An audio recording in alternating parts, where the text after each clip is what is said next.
Hey guys, मेरा नाम है सौरभ। आप देख रहे हैं channel platform number 1। Guys, SBI clerk pre का एग्ज़ाम होने वाला है। आशा यही है कि इसका कट ऑफ हाई जाएगा पिछले साल के मुताबिक।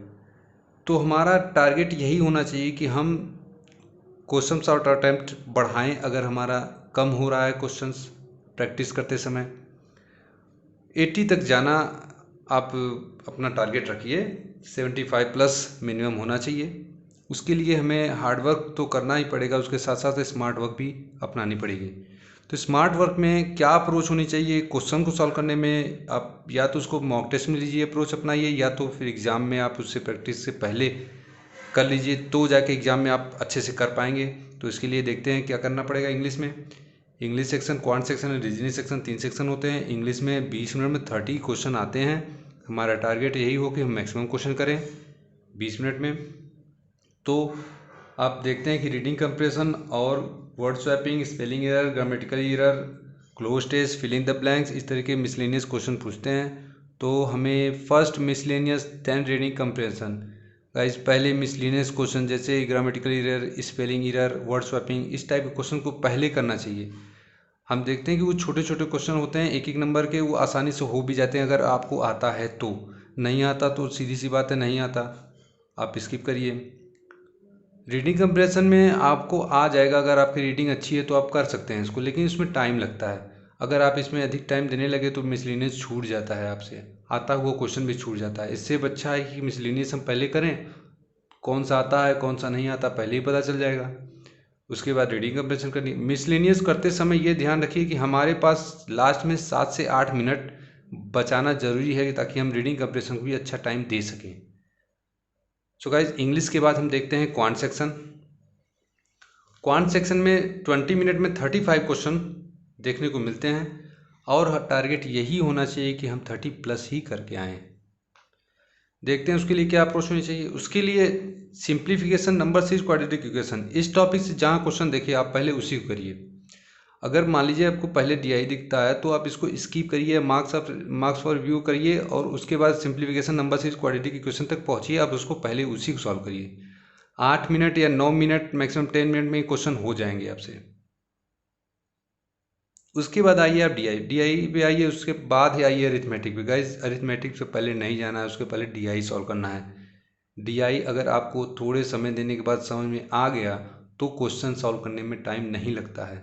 अगर आपकी सिंप्लीफिकेशन वाली ट्रिक जो होती है, जोड़ना, घटाना, परसेंटेज निकालना, डिवाइड करना, एवरेज निकालना, ये सब आपकी अगर अच्छी है, स्पीड तेज़ है, तो आप डीआई में समय नहीं लेंगे, डीआई बहुत ही जल्दी हो जाएगी।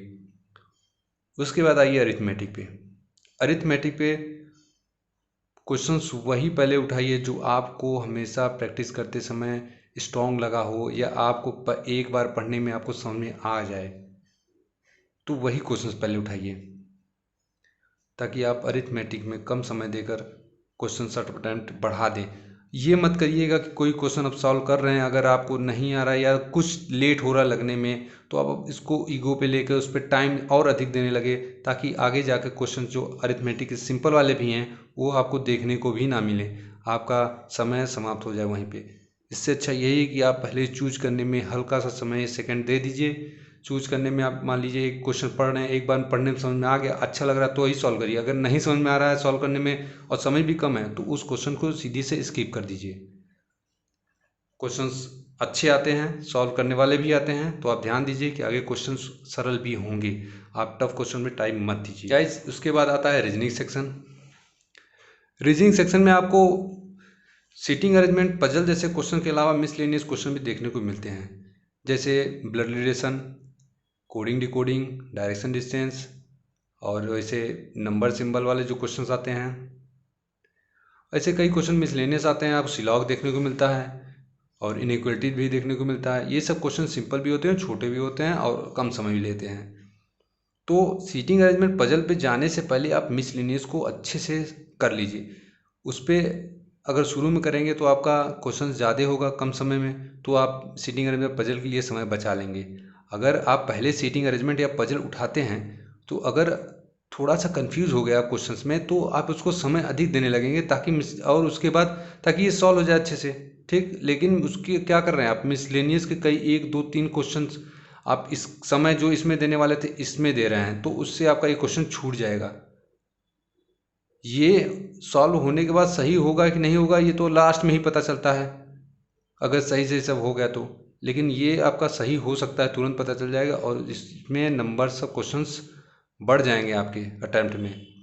इसमें ज़्यादा समय दीजिए लेकिन लास्ट में दीजिए, इसमें पहले आप कम समय में अधिक क्वेश्चन करिए। रीजनिंग की अप्रोच यही होनी चाहिए। 35 क्वेश्चन आते हैं, इसमें आप 30+ ही जाइए गाइस। इसमें सिंपल क्वेश्चन भी आते हैं। रीजनिंग सबकी अच्छी होगी आई होप। तो आप 20 मिनट में अधिक से अधिक करने की सोचें, और टारगेट ये रखिए कि आपका जो क्लर्क प्री का जो कट ऑफ जाए वो 80 तक हो सकता है, होप मैक्सिमम में आप अपना टारगेट 80 रखिए, जो भी जाए देखा जाएगा। सो गाइस इसी पर हम समाप्त करते हैं।